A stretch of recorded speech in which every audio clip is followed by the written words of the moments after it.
On Global TV News Prime, organized labor declares indefinite strike over new minimum wage electricity tariff hike. President Tinubu assures Nigerians of more progress. Nigeria hides fresh 480,000 barrels per day as NNPC ExxonMobil sign new deal. And sport-focused South Africa named final squad to face Super Eagles. Hello and welcome to all the viewers in Nigeria and around the world to News Prime. Here on Global Television, we're live in the nation's capital, Abuja. Hamid and Michael. The Nigerian Labour Congress and Trade Union Congress have declared a nationwide strike beginning from Monday, June 3, 2024, over the tripartite committee's inability to agree on the new minimum wage and hike in the electricity tariff. President of the Congress, Festus Osifo, announced the strike at a joint news conference with the leadership of the NLC in Abuja. We are hereby declaring the commencement of a nationwide industrial action, a nationwide strike, effective from Monday, June 3rd, 2024. And this strike shall be indefinite. And this strike shall be on until we have a new national minimum wage. According to the Labour leaders, the decision follows the expiration of an earlier request to the federal government to conclude all negotiations for a new minimum wage before the end of May. President Bola Tinubu has reassured Nigerians of his administration's resolve to prioritize their welfare and make it the centerpiece of his national development agenda. He made the commitment at the inauguration of Wuye Bridge interchange linking Wuse and Wuye district in the Federal Capital Territory. Our correspondent Queen Agaba has the rest of the report. President Tinubu, while commending Federal Capital Territory Minister Barrister Nyesom Wike and his team for completing a project that was initiated in 2009, expressed his willingness to make personal sacrifices for the welfare and prosperity of Nigerians, highlighting ongoing investments in essential services such as water supply, electricity, and other road networks. The president says his administration has laid the groundwork for economic growth, social progress, and improved quality of life for residents of the Federal Capital Territory. Inaugurate this engineering infrastructure in Wuse district of Federal Capital Territory. It's just another one in the series of commitments made to the people and the government that you will definitely make a difference. The FCT Minister Nyesom Wike says the wide array of projects being inaugurated in the FCT during President Tinubu's first anniversary would not have been possible without the exclusion of the FCT from the Treasury Single Account, TSA. Queen Agaba reporting for Global Television.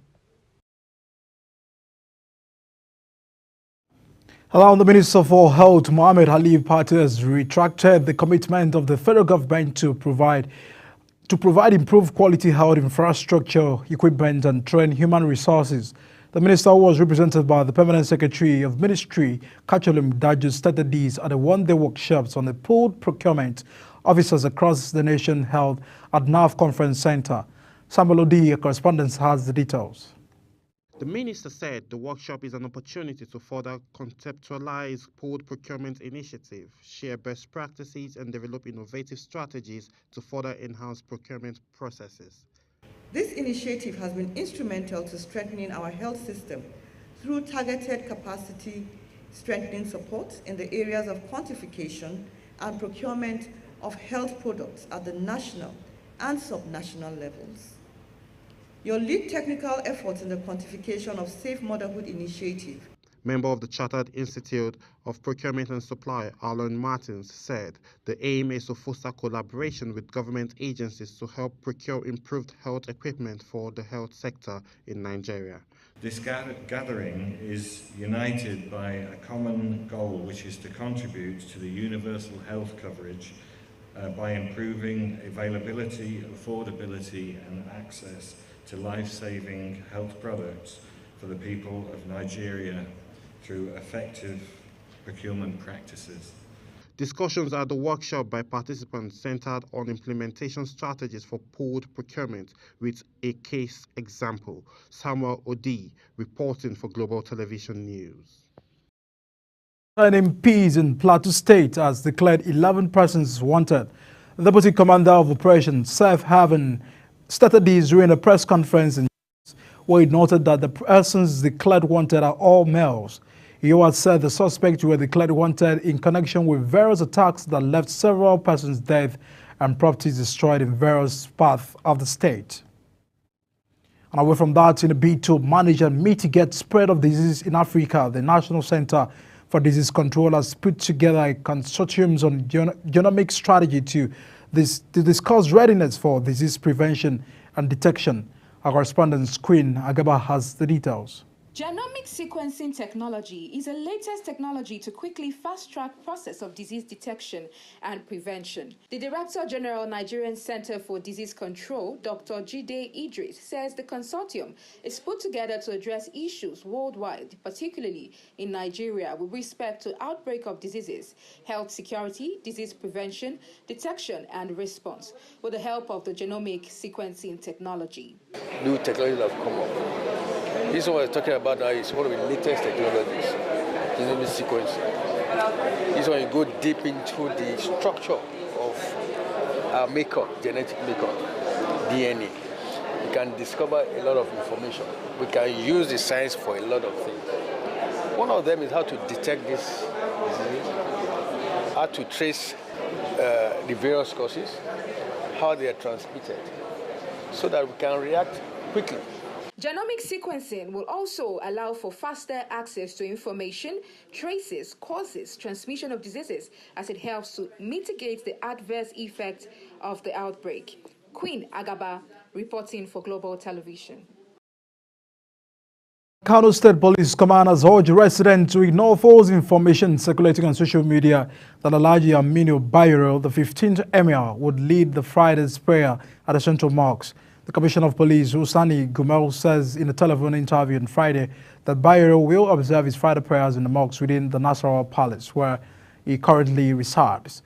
The Commissioner said the police and other state security agencies will provide robust security at the Emir's Palace, where Emir Muhammadu Sanusi II is expected to lead the Jummah prayers.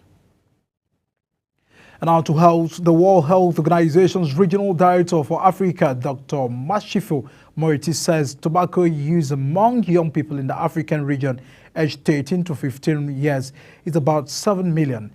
Moriti said this in a message to commemorate World Tobacco Day, stressed that young people are exposed to tobacco products through extensive social media, streaming platform campaigns and social media influencers. The annual World No Tobacco Day campaign is observed on May 31st to raise awareness of the harmful and deadly effects of tobacco use. The theme for this year is protecting children from tobacco industry interference. The National Hajj Commission of Nigeria has called on state pilgrims welfare boards to partner with the National Drug Law Enforcement Agency to prevent the smuggling of prohibited items into Saudi Arabia.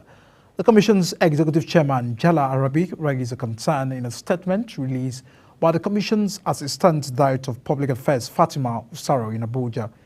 Arabi highlighted the importance of collaboration between state authorities and related agencies to apprehend those attempting to smuggle prohibited items. Away from that, the Nigerian Communications Commission, NCC, says it has ordered mobile network operators to conduct an independent audit of their billing systems to tackle the rising concerns over data depletion among subscribers. The Commission's Director of Public Affairs, Ruben Morka, signed the statement on outlining this directive, which aims to ensure transparency and accountability in the data usage and billing practices. The NCC says it is taking steps to simplify tariff plans, aligning with its broader mission to enhance transparency within the telecommunications sector.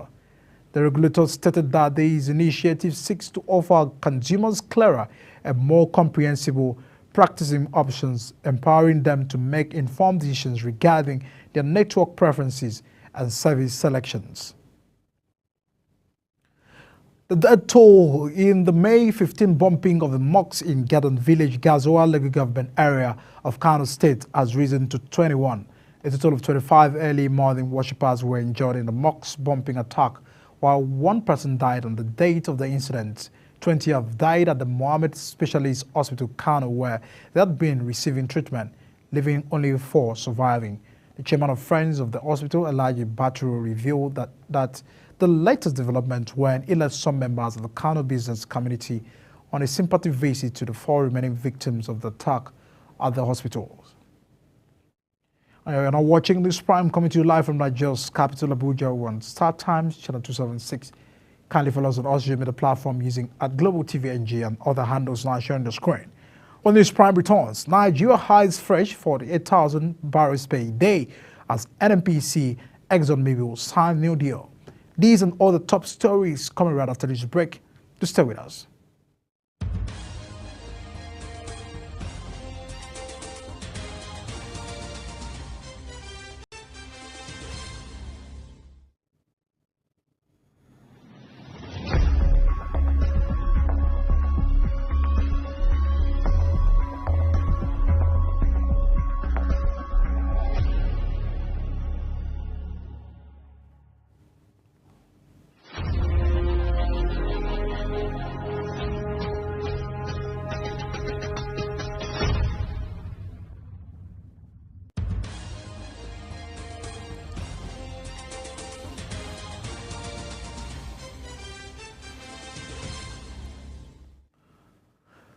You're still many thanks for still staying with us. And now to the foreign scene. The website of South Africa's Electoral Commission was down earlier today as the country counted vote from a key election in which the ruling ANC looked set to lose its majority. With a third of vote in Wednesday's election tallied, the ANC was leading, but with a score of only 42%, well below the 57% it won in 2019. The center-right Democratic Alliance followed on 25%. The latest economic freedom fighters and former South African President Jacob Zuma's were neck and neck on around the 9% each. The Islamic State of West African province fighters have killed 3 humanitarian workers and 1 soldier in Niger Republic. The 4 victims met their end on May 28, 2024 in Chetumari in Difa province of the Niger Republic, according to Zangola Makoma, a counterinsurgency expert and security analyst in the Lake Chad region. Makoma said the 3 humanitarian workers until their death worked with the International Committee for Red Cross in Niger Republic. In New York, jury has found Donald Trump guilty on all 34 felony counts of falsifying business records, the first time a former United States president has been convicted of a crime. The verdict was read in the Manhattan courtroom where Trump had been on trial since April 15. He had pleaded not guilty to all 34 counts of falsifying business records related to a huge money payment made by his former lawyer Michael Cohen to adult film star Stormy Daniels in the final weeks of the 2016 presidential election. Trump is the first former president to be convicted of criminal charges in the United States history, will be sentenced in July. For more international news update, let's now join Chidima Jawazan for exclusive updates. Hello and welcome to the international news update.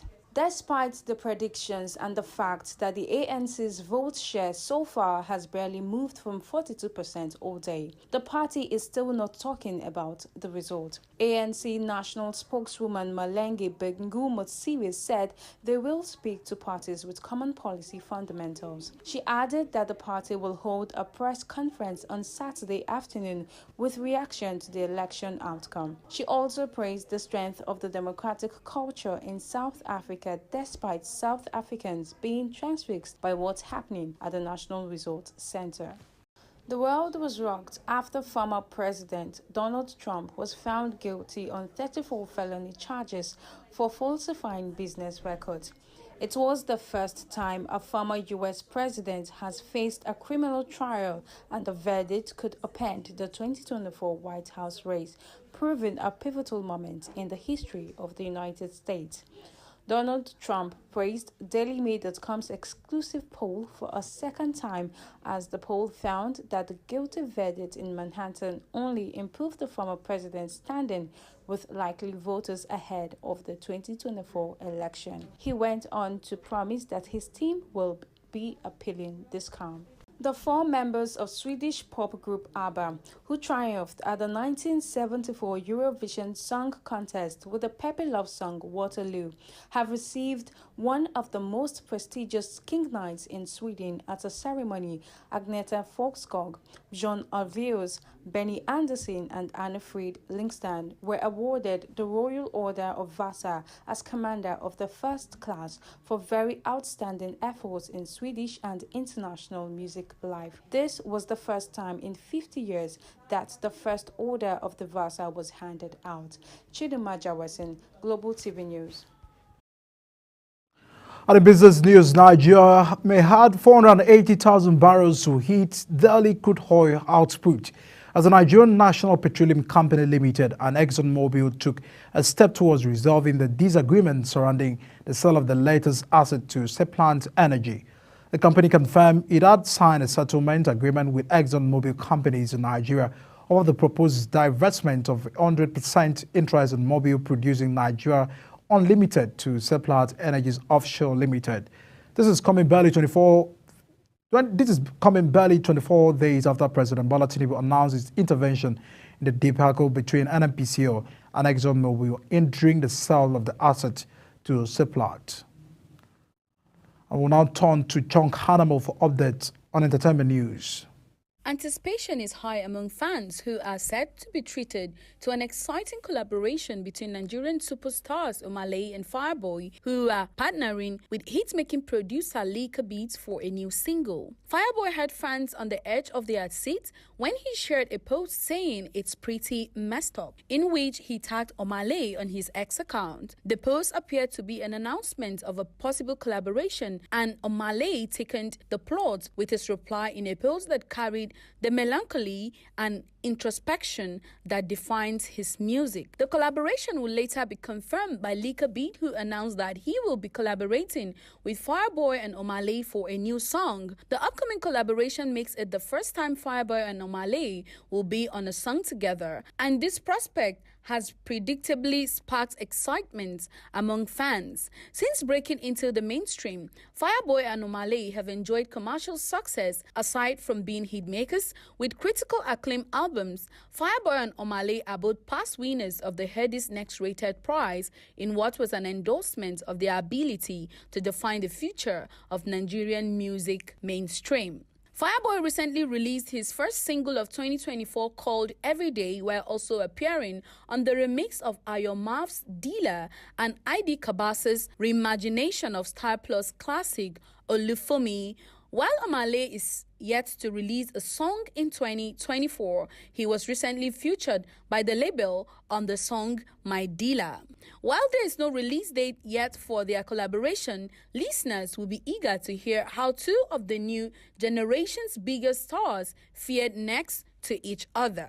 On May 30th, Davido launched his meme coin through a partnership with Phantom and Solana in what was another surprising move by the superstar. The meme coin quickly gained popularity after it launched and soared as high as 14 times in value as early investors took huge profits. However, as with several meme coins, the coin soon dipped in value, dropping to less than $0.001579, which is a 90% dip in its valuation. Nigerians on social media have reacted to Davido's meme coin, with some observers calling it a quick cash grab. Before launching his crypto coin, Davido was alleged to have previously promoted other coins, both of which ranked in value. Following Davido's meme coin launch and its subsequent rank in value, Wizkid, with whom he recently engaged in a beef with, has posted what is considered to be a veiled dig at Davido. Wizkid takes veiled dig at Davido's meme coin in post shared on his X account. The post has generated reactions online as the beef between the two, Davido and Wizkid, seems to be waxing stronger. Chunk Annamel Joseph reporting for Global TV. On sports news, the Edo State Governor Godwin Obaseki on Thursday doled out 42.5 million naira to the players, coaches, and backroom staff of Edo Queens following the team's victory at the Nigeria Women's Football League Super 6 tournament in Yenagoa, Bayelsa State. The 30 players got 1 million naira each, technical crew got 5 million naira, backroom staff 5 million naira, while the Film Supporters Club got 2.5 million. With the victory, the Queens are also claimed a ticket to represent Nigeria in the CAF Women's Champions League, Africa's topmost women's club football competition. But for more updates on sport news, let's now join Anthony Mamadou. Friends, welcome to Sports News Update. Spanish FA boss Luis Rubiales wants his daughters and a lip reader to testify on his behalf at his upcoming sex assault trial. The 46-year-old father of three has included his two eldest daughters on the list of witnesses he intends calling to the stand in a bid to avoid conviction and a possible 2.5-year prison sentence. Rubiales named them in his bid to shame women critics he dubbed false feminist in the fallout from the kiss he gave footballer Jenny Hermoso on the lips at the end of Spain's Women's World Cup final win against England last August in Sydney. Rubiales has likened the kiss he gave Jenny, which he has described as a little peck, to one he would give his children, and insisted it happened during a moment of euphoria. Uruguay striker Edison Cavani has retired from international football just 3 weeks before the Copa America begins. Cavani, a Uruguayan mainstay for the past 16 years, had been selected by Marcelo Bielsa to play in the tournament, which starts on June 20th in the United States. Cavani scored 58 goals in 136 matches for Uruguay. Meanwhile, Cavani also played for Napoli, Paris Saint-Germain, and Valencia. He played at the past 4 World Cups. His last match with the national team was in Uruguay's 2-0 victory over Ghana in the group stages of the 2022 World Cup. Cavani was part of the team that came fourth at the 2010 World Cup, where they lost to Germany 3-2 in the third-place playoff. Brazil's West Ham United midfielder Lucas Paqueta will remain with their Copa America squad despite the English FA having charged him over alleged breaches of betting rules, the Brazilian FA said on Thursday. The CBF said it had discussions with the English FA before deciding to keep Paqueta in the Doriva Junior squad, preparing for friendlies against Mexico and the United States next month, ahead of the June 20th to July 14th Continental Tournament. Paqueta was charged last week by the FA with deliberately seeking to receive a booking during 4 Premier League games in 2022 and 2023. The 26-year-old, who has until June 3rd to respond to the charges, has denied any wrongdoing. RB Leipzig striker Benjamin Sesko reportedly favors a move to Arsenal this summer, with a whole host of top clubs clamoring for the Slovenian's signature. Mikel Arteta's side are keen to strengthen in attack in the offseason, with Gabriel Jesus having struggled for form and fitness in recent times, while Eddie Nketiah has fallen out of favour with Kai Havertz, the Spaniard's preferred option up front. Manchester United and Chelsea are also interested in the 20-year-old Sesko, who scored 18 goals in all competitions this season.